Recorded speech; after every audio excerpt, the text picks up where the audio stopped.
Hello, welcome to my video. Here I'm going to show you the endgame between Magnus Carlsen and Aleksey Dreev, which was played in the World Rapid, played a couple of days ago. We have this endgame and white is a pawn up, but still there are some technical difficulties to convert this advantage. Here black played g5. This g5 move is played against some expansion on the king side, which is typical for these kind of drawish positions. Because you can imagine that if black doesn't play g5, white plays h4 himself and gains some space on the king side.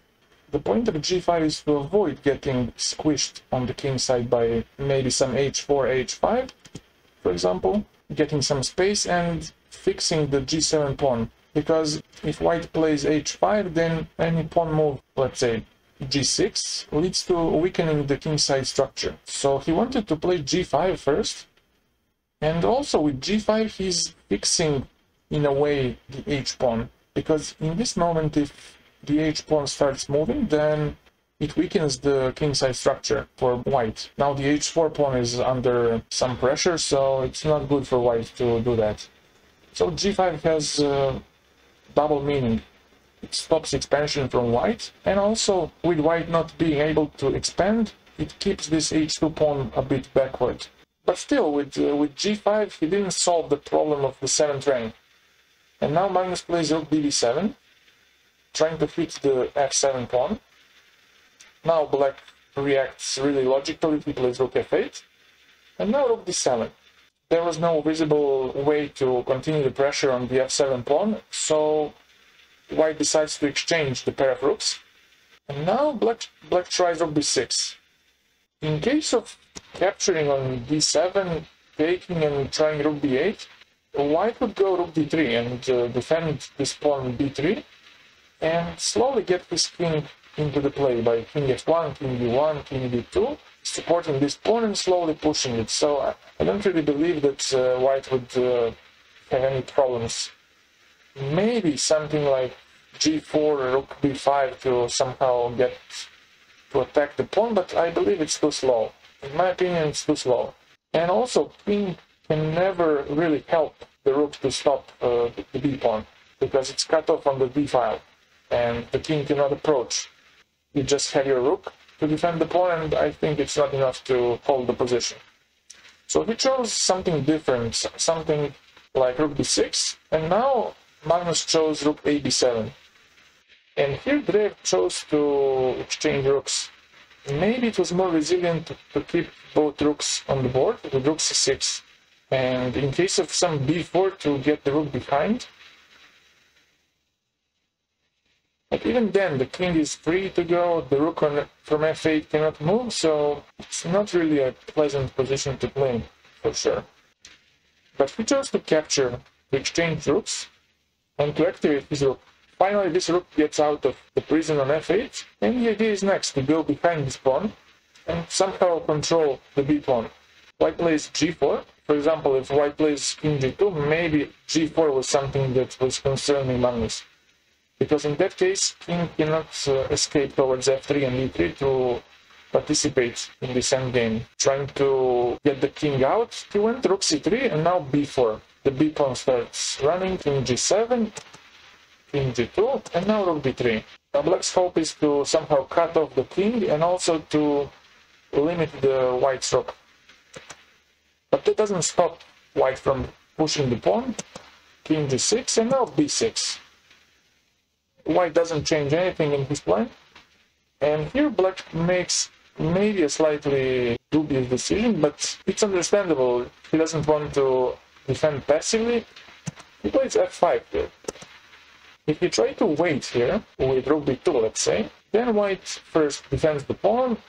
After this, after rook b1, rook b8, let's say rook b4, defending, king g7, and after b7, black's king is in real trouble because it cannot get to g6.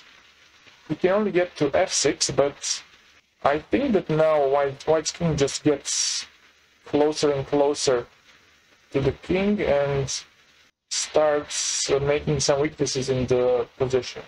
You can even push f4. Let's say I play this, He plays that. What to play? Let's say this.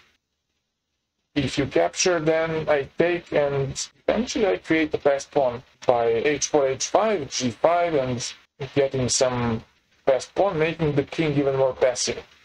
And once I get the king passive, I can get closer to the pawns. But instead he went for f5, didn't want to defend passively. Now Magnus defends, but by playing h3, and now h5 by black. Liquidate those pawns on the king side, but he takes, and plays rook b8.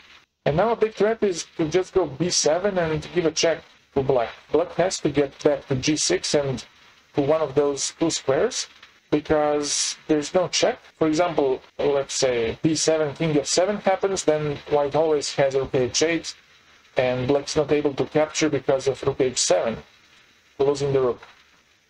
Magnus played b7 in the game, and now black had to choose between king g7 and king h7. But now he just prepares his king to get out. He plays e3 first, e5 by black, and now just f3, preparing e4 to target this pawn later on. Black played rook b1, and after e4, black took, rook b3, to somehow cut off the king to not get to g4, but now he has a different route. He first walks along the second rank, then he will walk along the c-file, and eventually get this e-pawn. And in this position, Dreev resigned because he saw that this is a hopeless position. And let me show you why. Let's clear something. Black's king has only h7 and g7 squares. Any other square leads to immediate loss because, I said before, if you get to f7, white has rook h8. And if you take rook h7, if you get to any of those three squares, then you have a check on some file, depending where the king goes. So the king is more or less stuck on those two squares, g7 and h7. The rook on b3 can move only along the b file, because if it moves to some other square on the third rank, then the rook moves and supports his pawn to promotion. So we basically have a pawn ending in which white's king has infinite amount of temping. It's king versus rook as well, but the rook is really on a leash. It's not possible to move. And eventually we will have a Zugzwang. So let me show you one of the possibilities. So let's say king h7 is played. I just get king d2. Let's say I move the king back and forth, and my king gets to c2. Now the rook has to move. Let's say to b6. Now the king starts marching up the c-file. Let's say this, king c4, king h7, and now I attack this pawn e5. Now if you don't defend it, I can take it and start pushing. In this position you have to defend the pawn, like this, and now I play king e6. King g7. I would just play king f5 first, take the pawn on g5. Let's say this, take on g5, king g7, go here, king h7, and now king f6. Because now you disabled black's king to get to g7, and now black has no moves with his king, because king h6 leads to a checkmate. The rook has to leave his pawn, because it has to defend the b7 pawn.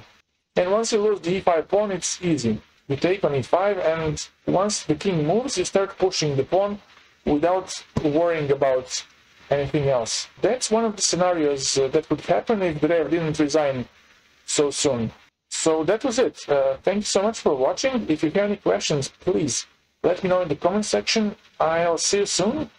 Make sure to like the video if you like it, subscribe, whatever. And yeah, that's it. Have a good day and see you soon. Bye bye.